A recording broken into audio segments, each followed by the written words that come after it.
Salut tout le monde et bienvenue dans cette toute nouvelle vidéo. Je vais présenter mes dernières lectures. Au programme, on a des mangas, de la fantasy, de la jeunesse et le dernier, c'est un petit contemporain.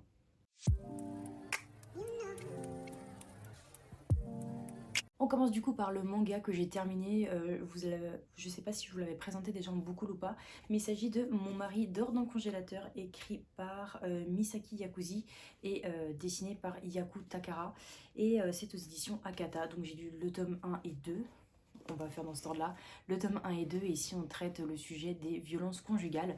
Ce personnage qui s'appelle Nana, en fait, est une femme qui subit les violences conjugales, qui subit les violences de son mari, et puis un jour elle en a marre et elle décide de le tuer. Et elles se sont tellement soulagées, elle passe la meilleure nuit de sa vie, sauf que le lendemain au réveil, en fait, elle se rend compte que son mari est encore vivant. Donc comment c'est possible en sachant qu'elle l'a enfermé dans le congélateur? C'est tout le sujet de l'histoire. Alors autant vous dire qu'ici nous sommes dans un thriller psychologique que j'ai vraiment adoré suivre. C'était pas forcément un coup de cœur, mais c'était une très bonne lecture. Je me suis vraiment mise à la place du personnage. C'était tellement angoissant tout le long de ce manga. Je crois que j'ai enchaîné les deux parce que c'était impossible de ne pas savoir cette fin. Je trouve que c'était très bien fait, très bien écrit.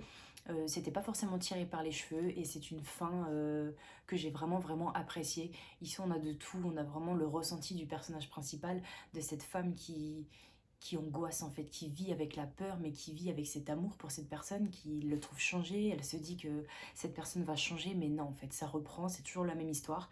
Et là, dans ce manga, eh bien, tout est très bien décrit. On ne subit pas énormément de violences conjugales pendant 2 tomes. Alors, il y a 2-3 phases, il y a 2-3 événements qui vont vous choquer, mais malgré tout ça, je trouve qu'on est dans un très bon thriller psychologique qui vous emmène vraiment vers une destination dont vous allez très peu en douter. Et c'est ce que j'ai apprécié. En tout cas, je vous recommande, c'est une petite duologie, ça se lit très bien. C'est sorti, il me semble, cette année ou fin d'année dernière chez Akata, donc si jamais ça vous tente, n'hésitez pas. Ensuite, un roman que je n'ai pas sur moi, il s'agit de Le tourbillon de la vie, écrit, il me semble, mais j'ai même pas vérifié avant de faire cette vidéo, je suis désolée, par Aurélie Valogne. Et ici, c'est le sujet... Oula, j'ai du mal. Ici, on va suivre du coup un papy, je crois qu'il s'appelle Louis, si je vous dis pas de bêtises. Je sais plus si... En fait, il y a deux personnages. On a le grand-père et le petit-fils. Il y en a un qui s'appelle Louis, l'autre il s'appelle Arthur. Mais je sais plus exactement lequel est lequel. Je suis désolée, ça fait un petit bout de temps que je l'avais lu. J'avais commencé à le lire en livre audio, qui d'ailleurs est ma première lecture audio de toute ma vie. Et j'ai trouvé au début que le personnage était vraiment, pas forcément plat, mais que le grand-père était un petit peu monotone dans sa voix et en fin de compte on s'adapte. Mais bon bref, c'est pas le sujet. Ici en fait, le sujet principal de ce roman, c'est ce grand-père qui n'a jamais vraiment été très famille. Il a tout misé sa vie sur le théâtre, sur les films. C'est une c'est une personne très connue en fait, assez célèbre. Et puis voilà, il y a la mémoire qui flanche. La maladie d'Alzheimer arrive sans jamais le dire vraiment.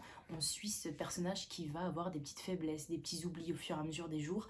Et il va garder le temps d'un été son petit-fils, même si sa mère n'est pas forcément ok, dans le sens où elle a que le grand-père pour le garder. Et on voit en fait la fille qui ne sait pas que son père a la maladie d'Alzheimer, qui ne sait pas qu'il est en train de flancher, et ce petit-fils en fait qui vit tout simplement...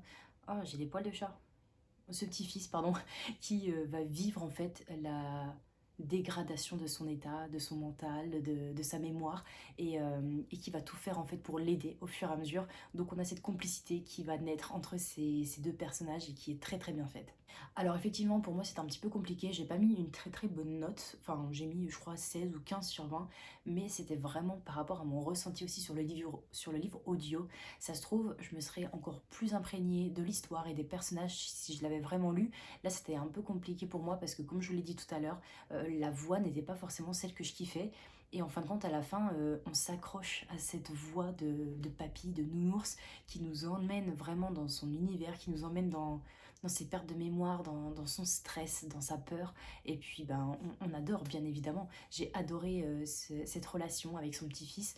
C'est un été, voilà, c'est tout ce qu'il a, c'est tout ce qui lui reste pour profiter à fond vraiment avec ce petit garçon avant qu'il reprenne l'école. Et moi j'ai vraiment beaucoup aimé, donc je vous invite à le lire ou à l'écouter si jamais vous lisez des livres audio, parce que du coup j'ai vraiment accroché mine de rien. Et on a quand même beaucoup de sentiments, on a ces petites larmes qui montent au fur et à mesure du roman qui nous fait fondre quoi.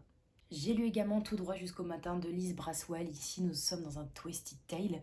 Twisted Tale, le principe, c'est de reprendre un dessin animé, enfin un Disney du coup, et de changer la version des choses. Et là, du coup, c'est Et si Wendy s'était rendue au pays imaginaire avec le capitaine Crochet. Et, euh, et bah, tout simplement, en fait, j'ai pas forcément d'histoire de plus à vous raconter dessus. Pour ma part, j'ai trouvé que c'était un roman plutôt moyen. Je m'attendais à beaucoup plus. Là, c'est vrai que je voulais vraiment suivre en fait Wendy avec le capitaine Crochet, comment elle va faire. Et en fin de compte, on est dans un truc allez, on n'a même pas 150 pages sur 500 avec le capitaine Crochet.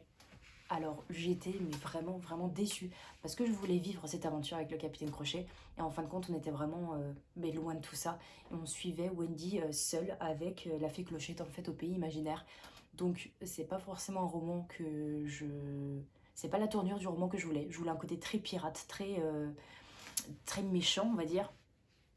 Je ne l'ai pas eu, mais par contre, ce qu'on a eu, c'est vraiment une amitié et un côté pas forcément féministe, mais un côté très girl power qui en ressortait avec sa relation avec la fée Clochette qui au début n'était pas forcément la meilleure, mais qui au fur et à mesure des pages, en fait, bah, elles s'attachent les unes l'une à l'autre. Et, euh, et voilà, c'était plutôt pas mal. Je dirais pas que c'est le meilleur Twisted Tale, il y a quand même des bons trucs, et puis j'aime beaucoup replonger dans l'univers de Disney, mine de rien. Là, il y a pas mal de choses qui ont été mises en avant ou qui m'ont plu, hein, mine de rien, mais c'est pas le meilleur. J'en ai d'autres dans ma pile à lire, donc je vais lire hein, les autres, bien évidemment, mais celui-ci, j'ai eu un petit flop, j'avoue, c'est pas ouf. Et enfin, le dernier roman, celui-là, je voulais tellement présenter dans des piles à lire que je me suis dit, mais jamais je vais le lire en fait. Et si, c'est chose faite, j'ai enfin lu Le Faiseur de rêves de Lenny Taylor qui est dans ma pile à lire depuis plus de 5 ans et je suis contente de l'avoir lu, hein.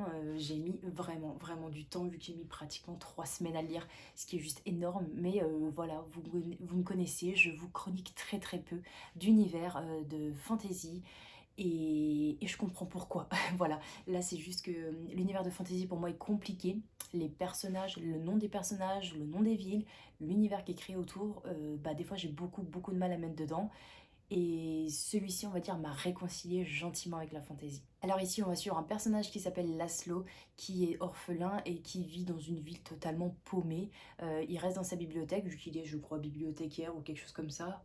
Bon bref, il vit dans les bibliothèques à bouquiner et il a une passion pour une ville qui s'appelle Désolation, qui en fin de compte, c'est une ville qui a disparu il y a des années et des années.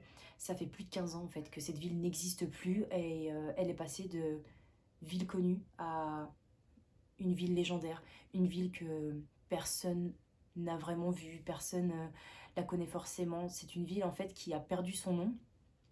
Et ce personnage, Laszlo, s'en rappelle parce que quand il avait 5 ans, il avait énormément d'attachement pour cette ville. Il voulait en fait absolument bah, la visiter parce que pour lui c'était vraiment son idéal. Et puis je crois que c'est pendant une journée en fait, il a eu cette sensation étrange qu'on lui enlevait quelque chose et il a perdu le nom de cette ville et c'est devenu une ville qui s'appelle Désolation, mais il est sûr à 4000% que cette ville ne s'appelle pas comme ça, que ce n'est pas une légende et que ça existe vraiment, voilà. Et du coup, eh bien Laszlo va un jour rencontrer un mec, alors je sais plus c'est qui vraiment, bref, on sait juste que c'est un habitant de désolation qui vient chercher les plus grandes personnes pour pouvoir sauver sa ville. Et Laszlo se rend compte que il avait raison, que cette ville existait vraiment, et il va se rendre à Désolation avec une troupe de personnes pour pouvoir sauver cette ville, mais la sauver de quoi? Je ne vous en dis pas plus, même si pour moi ça en dit déjà long, parce qu'en fait l'humaine résume beaucoup trop ses bouquins et je pense que ça enlève quand même un petit charme et ça enlève une petite partie de l'histoire, ce qui est dommage. Et bien autant vous dire que j'ai beaucoup apprécié. C'est un univers onirique qui est super bien décrit, qui est mis en place gentiment. Pour les personnes comme moi qui sont plutôt débutantes dans la fantasy, je peux le vous conseiller parce que j'ai pas mis énormément de... Enfin j'ai pas eu énormément de mal en fait à me mettre dedans. J'ai bien aimé la plume, les chapitres étaient assez courts donc ça c'est top. Et puis les noms des personnages sont plutôt faciles à comprendre et facile surtout à retenir, ce qui est déjà pas mal. Beaucoup d'action, même si je dirais que un quart du livre est, on va dire, centré et axé sur la description de l'univers, sur la description du monde dans lequel on va évoluer au fur et à mesure de ce roman. Ça m'a pas dérangé et plutôt c'était vachement bien fait. Et d'un côté c'était assez pratique de savoir dans quel monde Laszlo allait aller tout simplement. C'est un roman que j'ai vraiment apprécié. Je lirai volontiers le tome 2. C'est une fin qui n'est pas une fin très commune, que j'ai beaucoup aimé. Alors je dis pas que c'était un coup de cœur comme beaucoup de personnes, mais je crois que je lui ai mis un petit 17 sur 20, il me semble, mais je suis même pas sûre.